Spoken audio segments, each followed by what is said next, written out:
Hello, and welcome to Frank's School. I'm still going on with Resurrection, this imaginary movie, and this will be the 12th video I'm devoting to it.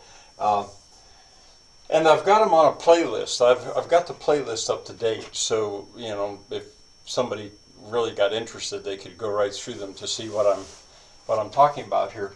And in the last video, I think I revealed that I have certain doubts, like why am I doing this? You know. Nobody's watching these videos. Well, I'm over my doubts, I think. But I decided, in any case, it was we may have a cat fight here. I had taken the movie through a beginning, and I'm going to change what I'm doing now. I'm going to sort of back away and talk about the whole thing, not just sort of show you how the story could go. The story especially could go. So in a way, I'm going to call this Raison d'être revisited. The very first video, I tried to explain why am I doing this. I have no illusions about being a filmmaker. I'm going to revisit it.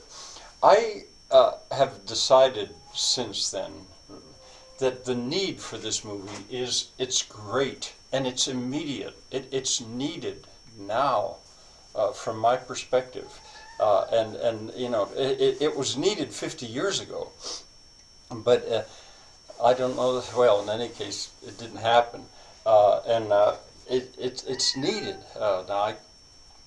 I guess enough said. It's just I was struck by that. So even if it's awkward for me, even if it seems like I'm what is it, perfume wasted on the desert air, or just a voice crying in the wilderness, I'm going to go on. I think that struck me the other night as I was sleepless and I was watching television. I'll come back to that in a minute. I thought, wow, we really need this. I'm not trying to make a nice and a pretty movie, no. And I'm also not trying to make my movie. I don't have this vision at all. I've got this great idea for a movie. I want to make my movie. No, I'm not doing that. I'm just putting something out there, and I would welcome input. I've had very little input, but because I have no doubt that in the hands of a great storyteller or writer, you know, something much better could come up with, could come from what I'm doing. But I have to start somewhere. Now these words I put on there because what I perceive to be needed, I think it must not be didactic. Didactic meaning that it's going to teach you, here's what you need to do. I'm going to be a teacher and I'm going to show you here's what you need to do. No, people would reject that. They might look at it and no, it can't be didactic. Another thing, a documentary. These aldeias do Xisto in Portugal that are abandoned, there are documentaries, I believe, about them. But that's also not the same. I mean, a documentary is great to learn things if you want to go learn and you can expand your world. But they're limited. I really think the need for a story to carry something is there. Another thing, it can't be preachy. People don't too much like to be preached to, I don't think.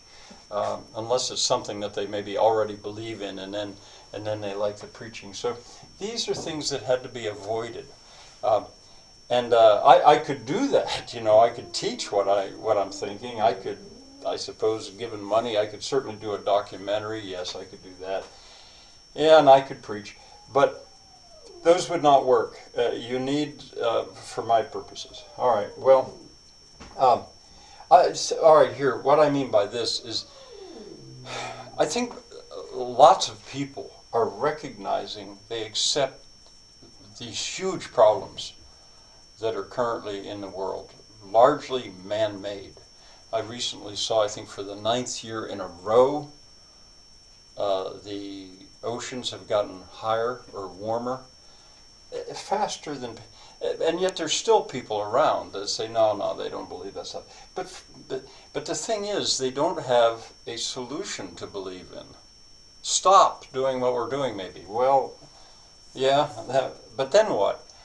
So I think people need to have a new myth. I'm going to talk about that probably tomorrow. They need a new myth, a new paradigm, but something that they can believe in, not just, oh, it's so terrible, what shall we do?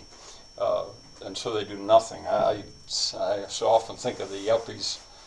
They gave up. Well, that's all right. Now, I was saying that I sort of suddenly found this last night on television.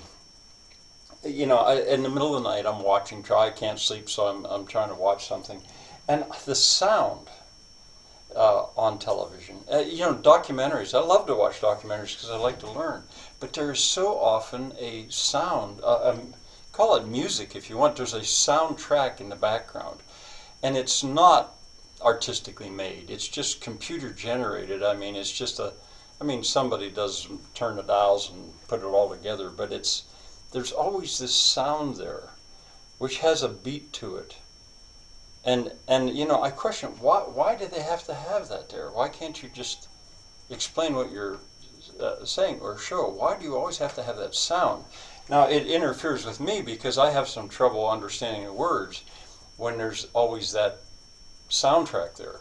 And the best of them, they drop the volume back on the soundtrack when the narrator is speaking, and then they bring it back up. But why does it always have to be there?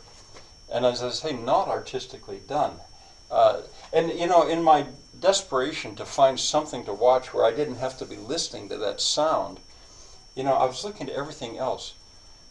But the advertising is unbelievable. The steady onslaught of advertising in the world that I live in. And it's not just on television, it's everywhere. I watched you know, I thought, I'll try bull riding. You know, there was a thing on bull riding. I watch guys do that crazy thing and admire the bulls and see how foolish they are. But the advertising on every rail of every pipe, of every gate, there were stickers, bright colored, advertising all these things. You know, so you couldn't just watch guys get on bulls and ride. I mean, everywhere you see it and you hear it. I was just overwhelmed by it. It's one of the reasons I thought, whoa, the need is great. The world in Resurrection, the movie, for one thing, I'll maybe say this, that's going to be largely in a world where there is no advertising at all. It's just the real world, what people will see.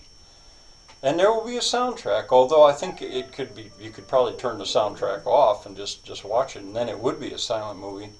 But the soundtrack will be very artistically made, a little bit like listening to a symphony, not just sort of automatically there to get people to... Oh, I really, the sound really annoyed me. I thought, what is that? Is it... Oh, I know, I thought about that comment, religion is the opiate of the people. Was it Karl Marx said that? Or, the opiate of the people. You know, sometimes I thought, that sound is like an opiate. It's people are always being filled with that when they're watching things. And the advertising as well. And really then I was thinking, people, especially young people, they probably know nothing else. That's the world they see. That's the world they live in. They don't know that there's any other kind of a world. Well, there is. Well, there absolutely is. And but I honestly think they probably do not know that or couldn't relate to it. Well, as ever, I don't know how eloquent I'm being, but you can probably feel the passion coming off me. That oh, one other thing here, like advertising. You know, so what if I came up with a great movie, it's fabulous, I mean, it was going to be unbelievably good. How do you get the word out? How do you advertise it? Well, advertising with this would sort of self-destruct, because this is not about buying money and buying things and consuming more. It's about the opposite. You know, I was fascinated to hear George Lucas in an interview say that he has enough money. He'd like to go on making some movies, but he doesn't need to make money anymore. That's probably what's needed. Somebody who really is sees the light. Well, all right. Well, as I was saying, I'm probably once again not being all that eloquent, but I am going to go on with this. And I'm not going to describe this movie shot by shot by shot. No, no. I did enough to show how it can begin. And I'll be very slow before I'll tell exactly how it ends. All right. Bye for now.